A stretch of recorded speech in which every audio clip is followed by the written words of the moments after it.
प्यारे साथियों, आप सभी का बहुत बहुत स्वागत है एक और नए वीडियो में। तो आज के वीडियो में हम लोग लेके आए हैं सामाजिक विज्ञान का मोस्ट वीवीआई क्वेश्चंस जो आपके डीएलएड एग्जाम में पूछे जाते हैं। कुछ ऐसे भी क्वेश्चंस हैं जो यहाँ से बार बार रिपीट भी होते हैं। ठीक है, तो आप चलिए वीडियो को एंड तक देखिएगा और आप खुद से जवाब देने की कोशिश कीजिएगा कि आपका कितना सवाल सही हो पाता है। ठीक है, चलिए शुरू करते हैं पहले सवाल से। तो पहला सवाल क्या है कि उपभोक्ता संरक्षण अधिनियम के अंतर्गत शिकायत दर्ज करने की समय सीमा क्या है? 1 वर्ष, 2 वर्ष, 1 माह या 2 माह?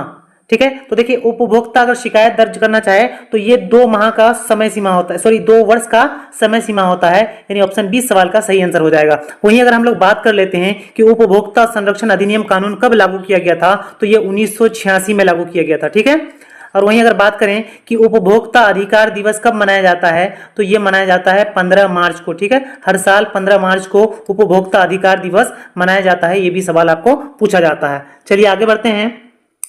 देखिए आपको ये जो डिस्कशन दिया जा रहा है ये काफी ज्यादा इंपॉर्टेंट है, आपको इन पॉइंट्स पर ध्यान देना है। दूसरा सवाल है कि भारत में कार्यरत वाणिज्यिक क्षेत्र के सार्वजनिक क्षेत्र के वाणिज्यिक बैंकों की संख्या क्या है? ठीक है, 19, 12, 15 या 20? क्या पूछा है कि कार्यरत सार्वजनिक बैंकों की संख्या क्या है? सबसे पहले आपको बता दें कि भारत में 2 बार वाणिज्यिक बैंकों का राष्ट्रीयकरण हुआ। ठीक है, एक बार हुआ तो 1969 में 14 बैंकों का राष्ट्रीयकरण किया गया था, वहीं एक बार 1980 में 6 बैंकों का राष्ट्रीयकरण किया गया। ठीक है, तो कुल मिला के 20 बैंक हो गया, लेकिन इनमें से एक बैंक को मर्ज कर दिया गया था तो कुल 19 बैंक बचा था। ठीक है, लेकिन बोला है कि कार्यरत बैंकों की संख्या कितनी है, तो इस सवाल का सही आंसर हो जाएगा 12 हो जाएगा। ठीक है, 12 हो जाएगा। चलिए आगे बढ़ते हैं। तीसरा सवाल है कि निम्न में से किस आर्थिक सुधार की प्रक्रिया में बहुराष्ट्रीय कंपनियां मुख्य भूमिका निभा रही है? उदारीकरण, राष्ट्रीयकरण, वैश्वीकरण या इनमें सभी? तो देखिए बहुराष्ट्रीय जो कंपनियां हैं वो वैश्वीकरण की प्रक्रिया में भूमिका निभा रही है। ठीक है, वैश्वीकरण क्या होता है कि जब एक देश की अर्थव्यवस्था को दूसरे देश की अर्थव्यवस्था के साथ जोड़ा जाता है तो इसी को हम लोग क्या कहते हैं, सामंजस्य स्थापित करना वैश्वीकरण कहलाता है। तो इसमें बहुराष्ट्रीय कंपनियों का बहुत महत्वपूर्ण योगदान होता है। ठीक है, इस सवाल का सही आंसर ऑप्शन सी हो जाएगा। चलिए आगे देखते हैं। चौथा सवाल क्या है कि पूंजी बाजार से प्राप्त ऋणों की परिपक्वता अवधि क्या होती है? अल्पकालीन, दीर्घकालीन, ए और बी दोनों या इनमें से कोई नहीं? तो देखिए पूंजी बाजार क्या होता है, जैसे बीएसई है, बीएसई का क्या मतलब होता है कि बॉम्बे स्टॉक एक्सचेंज, एनएसई हो गया नेशनल स्टॉक एक्सचेंज, ये सारा पूंजी बाजार है। ठीक है, स्टॉक मार्केट जो है वो क्या है, पूंजी बाजार है। तो ये इसमें ऋणों की जो परिपक्वता अवधि होती है वो क्या होती है, तो दीर्घकालीन होती है। ठीक है, ऑप्शन बी सवाल का सही आंसर हो जाएगा। चलिए आगे बढ़ते हैं। बहुत बढ़िया, आप लोग वीडियो को लाइक कर दीजिएगा। अगला सवाल क्या है कि मानव विकास रिपोर्ट किस घटक के आधार पर तैयार की जाती है? शैक्षिक स्तर, प्रति व्यक्ति आय, स्वास्थ्य स्थिति या इनमें सभी? तो देखिए मानव विकास का क्या मतलब होता है कि मानव का हर तरीके से विकास होना, तो इनमें सभी सवाल का सही आंसर हो जाएगा। ठीक है, इनमें सभी हो जाएगा। वहीं अगर हम लोग बात कर लेते हैं कि भारत का क्या स्थान है मानव विकास की रिपोर्ट में, ठीक है, तो इसका भारत का स्थान है 134वां स्थान है। ठीक है, यानी काफी ज्यादा पिछड़ा हुआ हमारा भारत है मानव विकास की रिपोर्ट में। वहीं अगर बात कर लेते हैं हमारे पड़ोसी देश श्रीलंका जो है, श्रीलंका का जो यहाँ पे स्थान है वो है 73वां, यानी कि ये हमसे कई गुना अच्छे स्थिति पर आता है। तो इसलिए देश बड़ा होना नहीं हमारे लिए जरूरी है, बल्कि देश को खुश रखना हमारे लिए काफी ज्यादा जरूरी हो जाता है। हमारी सरकारें क्या करती है, सिर्फ पाकिस्तान के साथ कंपैरिजन करती है। अगर कंपैरिजन करना है तो आप चीन के साथ कीजिए, तब जाके आपको पता लगेगा कि हमारा देश कितना पीछे है। ठीक है, तो चलिए हम लोग छठे सवाल में चलते हैं। छठा सवाल क्या है कि गरीबी के कुचक्र की अवधारणा किसने दी? Professor Keynes, professor Marshall, Ragnar Nurkse या एडम स्मिथ? तो देखिए गरीबी के कुचक्र का क्या मतलब होता है कि जब कोई आदमी गरीब होता है तो उनके पास पूंजी की कमी होती है, वो उस पूंजी नहीं होने के कारण वो पूंजी को खर्च करके कोई दूसरा काम नहीं कर पाता है, जिसके कारण वो फिर से गरीब ही रह जाता है। तो गरीब जो लोग होते हैं वो गरीब ही रह जाते हैं, उन्हें अमीर बनने का मौका नहीं मिल पाता है। तो इसी अवधारणा को क्या कहा जाता है, गरीबी का कुचक्र कहा जाता है। और इस अवधारणा को किसने दिया था, तो रैगनर नक्स ने दिया था, यानी ऑप्शन सी सवाल का सही आंसर हो जाएगा। चलिए आगे देखते हैं 7 नंबर सवाल को। क्या है कि गरीबी रेखा निर्धारण हेतु कैलोरी मानदंड किसके सुझाव पर निर्धारित किया गया? तेंदुलकर समिति, लकड़ावा समिति, योजना आयोग या रंगराजन समिति? ठीक है, तो देखिए गरीबी निर्धारण के लिए क्या किया गया था, तो कैलोरी मानदंड का सुझाव योजना आयोग के द्वारा दिया गया। ठीक है, योजना आयोग इस सवाल का सही आंसर हो जाएगा। तो योजना आयोग ने क्या कहा कि ग्रामीण क्षेत्रों में रहने वाले लोग यदि अगर 2400 किलो कैलोरी से अधिक ऊर्जा प्राप्त करते हैं तो वह गरीबी रेखा से ऊपर माने जाएंगे, ठीक है। वहीं जो शहरी क्षेत्र के लोग हैं वो अगर 2100 किलो कैलोरी से अधिक ऊर्जा ग्रहण करते हैं तो वो गरीबी रेखा से ऊपर माने जाएंगे। इन्होंने कैलोरी मानदंड के आधार पर दिया था। वहीं तेंदुलकर समिति जो है इन्होंने प्रति व्यक्ति आय के हिसाब से दिया था कि जिस व्यक्ति की प्रति व्यक्ति आय अधिक होगी वो गरीबी रेखा से ऊपर होगा और जिसकी कम होगी वो गरीबी रेखा से नीचे होगा, ठीक है। चलिए आगे बढ़ते हैं। 8 नंबर सवाल है कि सहकारिता प्रांतीय सरकारों का हस्तांतरित विषय कब बना? 1904, 1912, 1914 या 1919?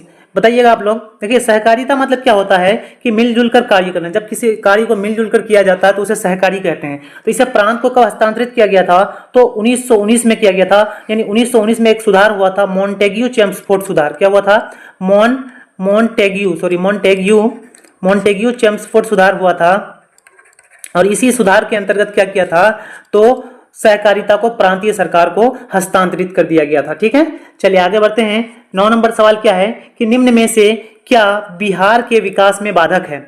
गरीबी, बेरोजगारी, बाढ़ या इनमें सभी? तो देखिए बिहार में गरीबी है जो इसको बढ़ने नहीं देती है, बेरोजगारी भी है जो इसको आगे बढ़ने नहीं देती है, और बाढ़ भी काफी ज्यादा एक समस्या है बिहार की, ठीक है। यानी बिहार की जो कोसी नदी है वो काफी ज्यादा बाढ़ लेके आती है तो बिहार में काफी ज्यादा तबाही मचा देती है। तो इनमें सभी इस सवाल का सही आंसर हो जाएगा। सभी जो है बिहार के विकास में बाधक है। वहीं बिहार के बारे में एक कथन कहा था कि बिहार के विकास के बिना भारत का विकास संभव नहीं है। ये कथन किसने कहा था? तो एपीजे अब्दुल कलाम ने कहा था। किसने कहा था? एपीजे अब्दुल कलाम ने कहा था। ये भी सवाल आपको पूछा जा सकता है, ठीक है। चलिए अगले सवाल में हम लोग बढ़ जाते हैं। तो अगला सवाल क्या है? देखिए 10 नंबर में कि निम्न में से किस देश का HDI रैंक भारत से अच्छा है? HDI का मतलब क्या होता है? ह्यूमन डेवलपमेंट इंडेक्स, जिसको हम लोग हिंदी में मानव विकास सूचकांक भी कहते हैं, ठीक है। तो इसमें कौन सा देश जो है वो भारत से अच्छा है? तो वहीं अगर बात करें भारत का इसमें, तो भारत का रैंक क्या जाता है HDI में? तो 134वां रैंक भारत का आता है, ठीक है। वहीं अगर श्रीलंका की बात करें हम लोग तो श्रीलंका का जो रैंक है इसमें, श्रीलंका का जो इसमें रैंक है तो वो कितना है? तो इसका रैंक आ जाता है 73 नंबर पे, ठीक है। तो ये भारत से काफी ज्यादा अच्छे स्थिति में है मानव विकास के मामले में। वहीं बात करें अगर आपको पूछ ले कि सबसे पहला मानव विकास जो रिपोर्ट है भारत में कब जारी किया गया था, तो सबसे पहला मानव विकास रिपोर्ट 1990 में जारी किया गया था, ठीक है। किसकी सरकार में? तो अटल बिहारी वाजपेयी, ठीक है। इसके काल में क्या किया गया था? पहला मानव विकास रिपोर्ट जारी किया गया था। ये भी सवाल आपको याद रखना है। चलिए 11वां सवाल को देख लेते हैं। क्या है कि हीराकुंड बांध किस राज्य में अवस्थित है? ओडिशा, उत्तराखंड, मध्य प्रदेश या कर्नाटक? तो देखिए हीराकुंड जो बांध है वो कहाँ है? तो ओडिशा राज्य में है। हीराकुंड बांध जो है ये भारत का सबसे लंबा बांध है, ठीक है। भारत का सबसे लंबा बांध अगर आपको पूछेगा तो हीराकुंड बांध ही हो जाएगा। अगर आपको पूछ ले कि हीराकुंड बांध किस नदी पर बना हुआ है तो आपको याद रखना है क्या? महानदी पर बना हुआ है, ठीक है। कोई महान ही नदी होगा जिसमें बहुत ज्यादा लंबा बांध बना होगा, ठीक है। तो महानदी आपको याद रखना है। चलिए आगे बढ़ते हैं। 12वां सवाल क्या है कि भारत के सार्वजनिक क्षेत्र के सभी लौह इस्पात संयंत्रों का प्रबंधन किसके अधीन है? टिस्को, भेल, सेल या इनमें से कोई नहीं? तो देखिए लौह इस्पात जो केंद्र आता है, ठीक है, जो स्टील वाली जो कंपनियां है वो सेल के अंतर्गत आता है। किसके अंतर्गत? सेल का फुल फॉर्म होता है steel authority limited of India, ठीक है, या स्टील अथॉरिटी इंडिया लिमिटेड। तो सेल के अंतर्गत सभी लौह इस्पात केंद्र आते हैं, ठीक है। ये आपको ध्यान रखना है। चलिए आगे बढ़ते हैं। 13वां सवाल क्या है कि नेल्लोर किस खनिज के उत्पादन के लिए प्रसिद्ध है? अभड़क, लोह अयस्क, बॉक्साइट या हीरा? तो देखिए नेल्लोर क्या है? तो नेल्लोर एक जिला है आंध्र प्रदेश का। कहाँ का जिला है? तो आंध्र प्रदेश राज्य का एक जिला है और ये जो है ये अभड़क के लिए काफी ज्यादा प्रसिद्ध है, ठीक है। अभड़क इस सवाल का सही आंसर हो जाएगा। वहीं अगर हम लोग बात कर लेते हैं कि बॉक्साइट का सबसे बड़ा उत्पादक राज्य कौन सा है, तो उड़ीसा हो जाएगा। क्या हो जाएगा? उड़ीसा हो जाएगा, ठीक है। चलिए आगे बढ़ जाते हैं। 14 नंबर सवाल है कि भिलाई स्टील संयंत्र किस देश के सहयोग से स्थापित किया गया था? ब्रिटेन, रूस, जर्मनी या फ्रांस? तो देखिए भिलाई जो लौह इस्पात केंद्र है ये किसकी सहायता से? तो सोवियत संघ, जिसे हम लोग रूस भी कहते हैं, रूस की सहायता से इसे स्थापित किया गया था, ठीक है। ऑप्शन बी सवाल का सही आंसर हो जाएगा। वहीं अगर बात करें कि ब्रिटेन की सहायता से कौन सा लौह इस्पात केंद्र स्थापित किया गया था, तो हो जाएगा दुर्गापुर। कौन सा हो जाएगा? दुर्गापुर जो लौह उत्पादन केंद्र है ये किसकी सहायता से स्थापित किया गया था? तो ये ब्रिटेन की सहायता से स्थापित किया गया था। वहीं रूस की सहायता से एक और भी स्टील संयंत्र स्थापित किया गया था वो था बोकारो। कौन सा? बोकारो लौह इस्पात केंद्र जो है इसे भी रूस के ही सहायता से स्थापित किया गया था। कब स्थापित किया गया था? तो 1954 में से स्थापित किया गया था। यह भी आपको ध्यान रखना है। चलिए आगे बढ़ते हैं। 15 नंबर सवाल क्या है कि उत्तर और दक्षिण वियतनाम का एकीकरण कब हुआ? अप्रैल 1975, मई 1970, जुलाई 1965 या जून 1960? तो देखिए उत्तर और दक्षिण वियतनाम का एकीकरण कब हुआ था? तो अप्रैल 1975 ईस्वी में हुआ था। ठीक है, अप्रैल 1975 ईस्वी आपको ध्यान रखना है। चलिए आगे बढ़ते हैं। 16 नंबर सवाल क्या है कि मिरातुल अखबार किसने शुरू किया? बदरुद्दीन तैयब जी, फिरोज मेहता, दादा भाई नौरोजी या राजा राम मोहन रॉय? तो देखिए मिरातुल अखबार जो है ये किसने शुरू किया था? तो राजा राम मोहन रॉय ने शुरू किया था। ठीक है, इस सवाल का सही आंसर हो जाएगा ऑप्शन डी हो जाएगा। वहीं अगर आपको पूछ ले कि मिरातुल अखबार की भाषा क्या थी तो आपको याद रखना है क्या कि फारसी भाषा थी। ठीक है, फारसी भाषा मिरातुल अखबार की। वहीं राजा राम मोहन रॉय ने एक और भी पत्रिका का संपादन किया था, उसका नाम था संवाद कौमुदी। क्या नाम था? संवाद कौमुदी नाम था। और इस संवाद कौमुदी का जो भाषा था वो क्या था? तो बंगाली था। क्या था? बंगाली भाषा था। ये भी सवाल आपको पूछा जाता है। और यहाँ पे पूछा जाता है कि राजा राम मोहन रॉय ने 1828 ईस्वी में किसका स्थापना किया था? तो ब्रह्म समाज का स्थापना राजा राम मोहन रॉय ने ही किया था। ठीक है, और राजा राम मोहन रॉय को ही भारतीय पुनर्जागरण का पिता भी कहा जाता है। ठीक है, चलिए आगे बढ़ते हैं। 17 नंबर सवाल में कि निम्न में से किसे समाजवादियों का बाइबिल कहा जाता है? ठीक है, साम्यवादी घोषणा पत्र, अप्रैल थीसिस, दास कैपिटल या इनमें से सभी? तो देखिए समाजवादियों का बाइबिल किसे कहा जाता है? दास कैपिटल को कहा जाता है। ठीक है, दास कैपिटल इस सवाल का सही आंसर हो जाएगा। वहीं अगर अप्रैल थीसिस की बात करें तो इसे किसने लिखा था? तो मार्टिन लूथर ने लिखा था। किसने लिखा था? मार्टिन लूथर ने अप्रैल थीसिस मार्टिन लूथर ने लिखा था। ठीक है, वहीं अगर बात करें कि दास कैपिटल की रचना किसने की थी तो कार्ल मार्क्स ने की थी। किसने की थी? कार्ल मार्क्स ने दास कैपिटल की रचना की थी। ठीक है, चलिए आगे बढ़ जाते हैं। 18वां नंबर सवाल है कि 1954 का जेनेवा समझौते के क्रियान्वयन की देखभाल हेतु गठित त्रिस्तरीय अंतर्राष्ट्रीय निगरानी आयोग का सदस्य निम्न में से कौन सा देश नहीं था? भारत, कनाडा, पोलैंड या फ्रांस? तो देखिए 1954 में जो जेनेवा का जो समझौता हुआ था, ठीक है, तो इसके सदस्य कौन नहीं थे? तो फ्रांस नहीं थे। यानी इस सवाल का सही आंसर ऑप्शन डी हो जाएगा। ठीक है, ऑप्शन डी हो जाएगा। चलिए आगे बढ़ते हैं। 19 नंबर सवाल है कि निम्न में से कहां महिलाओं के लिए आरक्षण की व्यवस्था है? लोकसभा, विधानसभा, पंचायती राज या इनमें सभी? तो बताइएगा क्या हो जाएगा इस सवाल का सही आंसर। ठीक है, तो महिलाओं के लिए आरक्षण की व्यवस्था कहां है? तो पंचायती राज इस सवाल का सही आंसर हो जाएगा। ठीक है, पंचायती राज में। वहीं बात कर ले कितना प्रतिशत आरक्षण मिला है तो यहां महिलाओं को 50% आरक्षण दिया जाता है। अगर पंचायती राज की शुरुआत की बात करें तो इसका शुरुआत कब हुआ था? तो 73वां संविधान संशोधन 1992 ईस्वी में पंचायती राज को संवैधानिक दर्जा प्राप्त हुआ था। और पंचायती राज की अगर शुरुआत आपको पूछ ले तो इसकी शुरुआत कहां से हुई थी? राजस्थान राज्य से हुई थी। कहां से हुई थी? राजस्थान राज्य से हुई थी। और पंचायती राज संविधान के 11वीं अनुसूची में शामिल है। कौन सी अनुसूची में है? तो 11वीं अनुसूची में शामिल है। ठीक है, चलिए आगे बढ़ते हैं। 20 नंबर सवाल है कि निम्न में से किसके विरुद्ध चिली में जनसंघर्ष हुआ था? ठीक है, चिली एक छोटा सा देश है। कहां का? तो दक्षिण अमेरिका का एक छोटा सा देश है। कहां का है? दक्षिण अमेरिका का एक छोटा सा देश है। ये भी सवाल आपको पूछा जा सकता है। ठीक है, तो यहाँ पे जनसंघर्ष किस कारण से हुआ था? राजतंत्र या सैनिक तानाशाही या समाजवाद या साम्यवाद? तो देखिए चिली में जो जनसंघर्ष का मुख्य कारण था वो क्या था? सैनिक तानाशाही था। ठीक है, ऑप्शन बी सवाल का सही आंसर हो जाएगा। चलिए आगे बढ़ते हैं। 21वां सवाल क्या है कि शिरोमणि अकाली दल किस राज्य का राजनीतिक दल है? हरियाणा, झारखंड, पंजाब या हिमाचल प्रदेश? तो शिरोमणि अकाली दल जो है ये कहां का है? तो ये पंजाब का राज्य का राजनीतिक दल है। समझे, पंजाब का राजनीतिक दल है।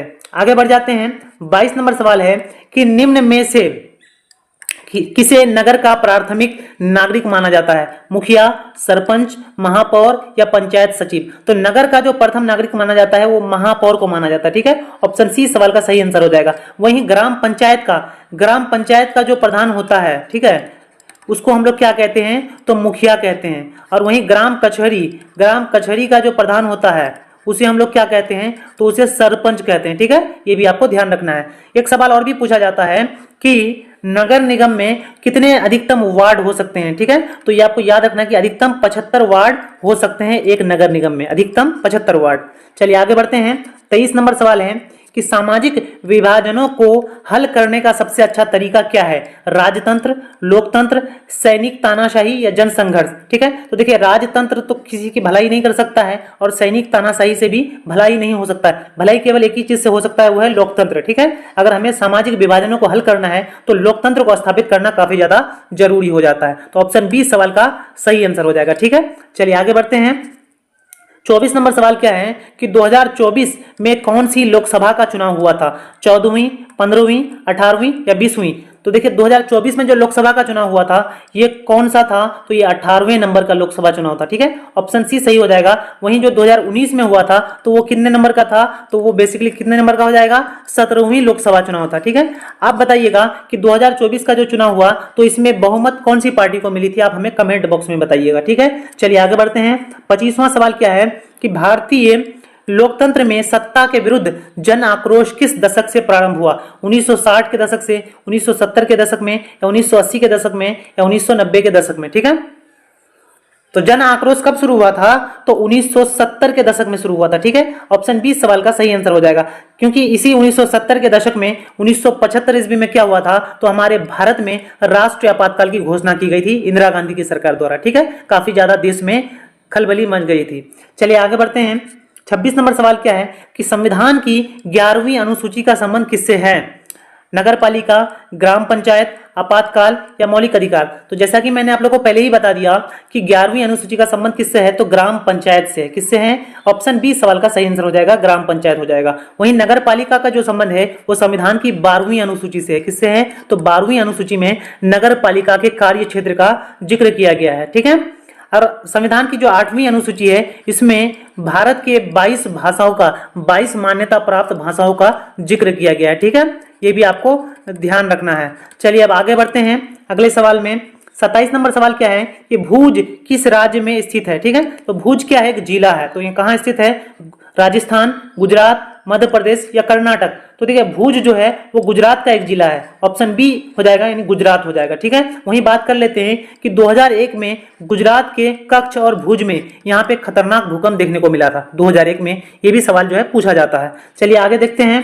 28 नंबर सवाल है कि ज्वालामुखी उद्गार से कौन सा पदार्थ निकलता है, लावा, जलवाष्प, गैस या इनमें सभी। तो देखिए यहाँ पे एग्जामिनिंग क्या करता है, फंसाने की कोशिश करता है। ठीक है, अगर कोई बच्चा अगर सही से नहीं पढ़ेगा सवाल को तो लावा में टिक करके आ जाएगा कि लावा निकलता है, लेकिन आपको ध्यान देना है कि ज्वालामुखी सब जब उद्गार होता है तो लावा भी निकलता है और जमीन के अंदर का जो पानी होता है वो भी भाप बन के निकलता है, यानी जलवाष्प भी निकलता है और इसमें कुछ गैसें भी निकलती है, जैसे कार्बन डाइऑक्साइड गैस हो गया और भी कुछ अलग प्रकार के गैसेज हो गए। तो इसका जो आंसर हो जाएगा इनमें सभी हो जाएगा, यानी ऑप्शन डी हो जाएगा। ठीक है, चलिए बहुत बढ़िया, आगे देखते हैं। 29 नंबर सवाल क्या है कि निम्न में से किसे बाढ़ का देश कहा जाता है, पाकिस्तान, बांग्लादेश, इंडोनेशिया या भूटान। तो देखिए पाकिस्तान तो ऑलरेडी सूखा हुआ देश है, ये तो रेगिस्तानी देश है पूरा, यहाँ पे नदियों की काफी ज्यादा कमी है। हालांकि सिंधु नदी जो है नेपाल की जीवन धारा है, लेकिन वहीं अगर बात करें कि बाढ़ का देश किसे कहा जाता है तो बांग्लादेश को कहा जाता है, क्योंकि यहाँ पे बहुत सारी नदियां हैं और इन नदियों का पानी जब काफी ज्यादा मात्रा में आता है तो बांग्लादेश में बाढ़ आ जाती है, इसलिए इसे बाढ़ का देश भी कहा जाता है। चलिए आगे बढ़ते हैं। 30वां सवाल है और इस सेशन का अंतिम सवाल भी है कि किस आपदा का संबंध पृथ्वी की आंतरिक संरचना से है, बाढ़। तो देखिए बाढ़ का कोई मतलब नहीं होता है कि पृथ्वी की आंतरिक संरचना में कोई गड़बड़ है तो बाढ़ आए, ऐसा कोई दिक्कत नहीं है। वर्षा के कारण बाढ़ आता है। वहीं रासायनिक जो आपदा है इसका भी संबंध पृथ्वी की संरचना से नहीं है। लेकिन वहीं अगर सुनामी बात करें तो सुनामी क्या होता है कि पृथ्वी के अंदर के जो प्लेट है, जो टेक्टोनिक प्लेट है, वो जब टकराते हैं और टकराने का जब केंद्र समुद्र होता है, केंद्र कहां होता है, समुद्र होता है, तो समुद्र में जब कंपन उत्पन्न होता है तो वहां पे सुनामी आ जाता है। समुद्र में उत्पन्न कंपन को हम लोग क्या कहते हैं, सुनामी कहते हैं, और जो कंपन स्थल में होता है उत्पन्न उसे हम लोग भूकंप कहते हैं। बस सुनामी और भूकंप में इतना का ही फर्क है। तो इस सवाल का सही आंसर क्या हो जाएगा, ऑप्शन सी हो जाएगा। ठीक है, तो दोस्तों आज के इस वीडियो में हम लोगों ने कुल 30 सवाल को अटेम्प्ट किया और इस 30 सवाल में से आपने कितने सवाल को खुद से हल कर पाया वो आप हमें कमेंट बॉक्स में जरूर बताइएगा। देखिए आप लोगों के लिए मेहनत किया जाता है काफी ज्यादा, तो आप लोग जो है इस मेहनत के लिए एक लाइक करके जाइएगा ताकि हम लोगों को मोटिवेशन मिलता रहे और हम लोग जो है आप लोगों के लिए वीडियोस लाते रहे। ठीक है, चलिए मिलते हैं अगले वीडियो में, तब तक के लिए जय हिंद, जय भारत।